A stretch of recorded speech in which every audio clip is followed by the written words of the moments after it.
So, should sign language be on the national curriculum? Studied for a while at least by all pupils. Now, the national curriculum in England, Scotland and Northern Ireland requires you study at least one foreign language from 11 to 14. In Wales, it's compulsory to study Welsh and English to 16. Another language is optional. And we end up with 3 million youngsters taught French, used on the occasional holiday over there, or if you meet one of the 300,000 French people living in the UK. But there are 11 million people in Britain who are either deaf or hard of hearing. 11 million, and yet only around 150,000 of us have learned how to communicate with them through sign language. And isn't that a statistic that shames us all, everyone from politicians to education experts and beyond? Now, a sign language GCSE is currently being piloted in just 6 schools, but there's not much support for signing qualifications amongst heads. While we strongly believe that schools should be inclusive places to learn, explained Russell Hobby from the National Association of Head Teachers, it's not possible to add sign language to the national curriculum given the many other demands on schools' curriculum time. That doesn't sound very inclusive to me. 85% of deaf or hearing impaired children in England are taught in mainstream schools, where they're only half as likely to get 5 good GCSEs as their good of hearing classmates. A lack of specialist support to blame. Some schools give students informal lessons in sign language to communicate with hard of hearing pupils, but most don't. And there are, I have to acknowledge, disputes also within the deaf community about the relevance of sign language, as within the US there's a growing preference for lip reading. Now, Dawn last month became the first MP to use sign language to ask a question in the Commons. Should it be compulsory in schools? Absolutely. I mean, why not? Can I also say good morning to Iqbal. He's from the Brent and Harrow Deaf Club, which I'm an ambassador for. But why not? It's all about removing barriers and being more inclusive.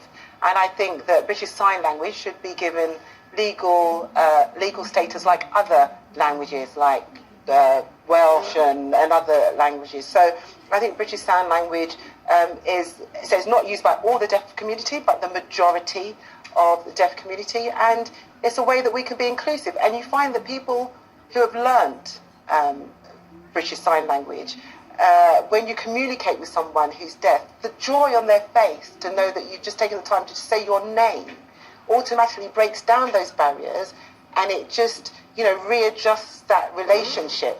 And it's just an amazing thing. When I've got deaf constituents that come and see me, and I can't follow the whole conversation because I'm pretty rusty, but the initial conversation is fantastic. What do you say, Wayne? Well, I grew up with deaf parents, so I think it's really, really important that we teach people sign language, because I've seen the mental health issues that come with not knowing any sign language. So I've seen my mum and dad really struggle in the community and society, trying to have conversations, even just simple things like asking how much something is, and I think just those basics can make a real difference in somebody's life. Okay. Janet? I think in the same way that we don't learn French to make it easier to order a citron pressé, but because it teaches us that language comes in all sorts of forms. That's why you learn a different language. How miraculous it is that dotted around the world, people are appearing in programs just like this, but in a different tongue. It increases our knowledge of who we are. But do you think if you had to pitch French versus sign, and you look at it from a purely domestic point of view, there are many, many more people deaf and hard of hearing in this country than there are French people. That is the problem with your national curriculum in a nutshell. The fact that everybody assumes that because one thing comes in, something else has to go. No, it doesn't.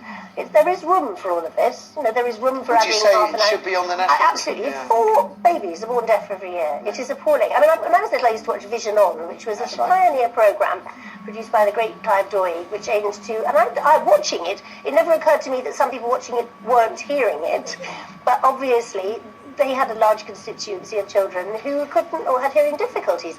But I do think it's absolutely imperative that we teach things that broaden us, and communication is one of those. Bring us together. Yeah. Bring us together. Yes. Oliver? Well, absolutely. Why not? And why I stop? learned Latin at school. No, why not? Yeah, And it was very useful, but I'd much rather have learned No, science. why stop there, though? The fundamental question here is what is the purpose of education? In this country, to a large degree, it's about just warehousing children, putting them somewhere, so that the vast majority of the parents can go off and do very low-paid jobs in order to make Philip Green's wife in Monaco richer. Now, instead of that being the purpose of education, it should be in order to a love of learning, a fascination with all sorts of subjects. How about reducing the number of GCSEs that secondary school pupils can take to only 5, to keep it to an absolute minimum, and then introduce all kinds of subjects, including this one? Why not? There are so many other subjects. Speaking as a psychologist, I would like all 15-year-olds, for example, to get a chance to speak to someone, let's say, 6 times on their own, a psychologist, and discuss what their birth order means to them. Why being firstborn rather than lastborn? Were they favouritised? Was their sibling favouritised? Okay. Those sorts of questions in a 15-year-old need to be explored, and they're not.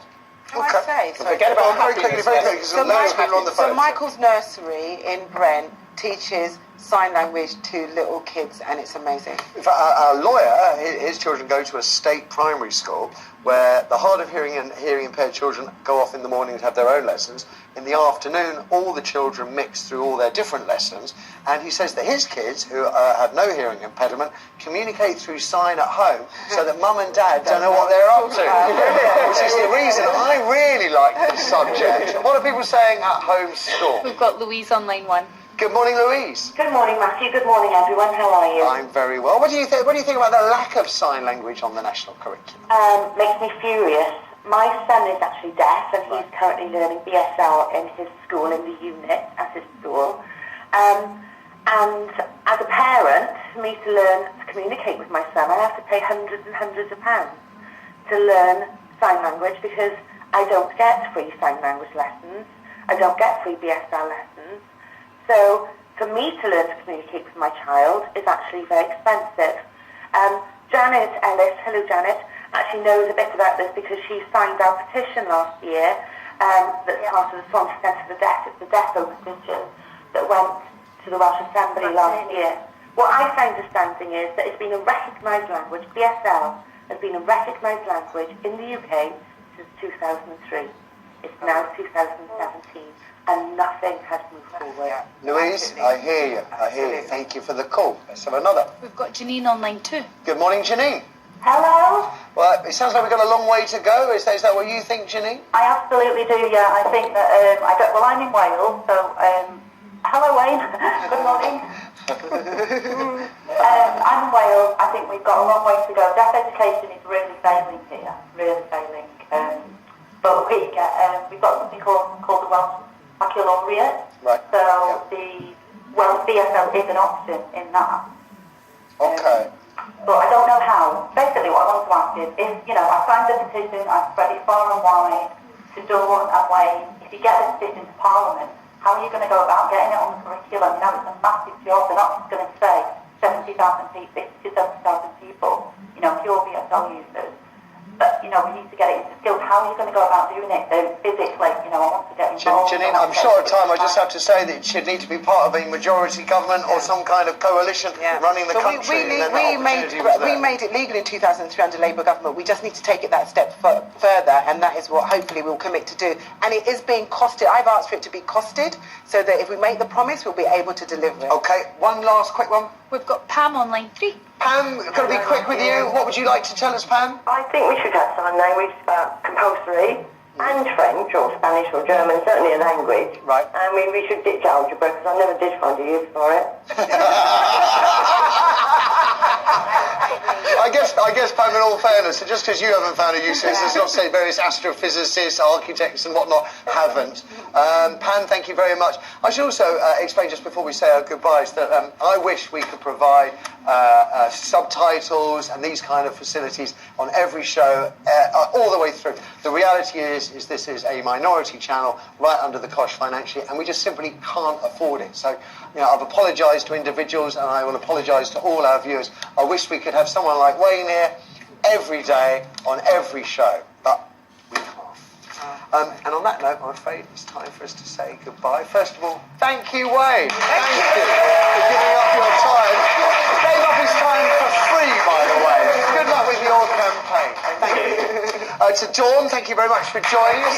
Good luck with your campaigning over the next 6 weeks. The people of Brent, Oliver and Janet, a cracking show. Ladies and gents, give it up for wonderful people. Which brings us on to tomorrow. Well, we're going to be joined by Yorkshire vet Julian Norton. He'll be running us through the headlines. We're going to discuss calls to slap a 20% VAT tax on meat. Is it a luxury or not? And we're going to ask if Yorkshire Tea should rename itself, seeing as its leaves come from nowhere near God's own country. That's at 9:15 tomorrow. Until then, thanks so much for your wonderful calls and messages. Loved your company. Let's do it again tomorrow. Bye for now.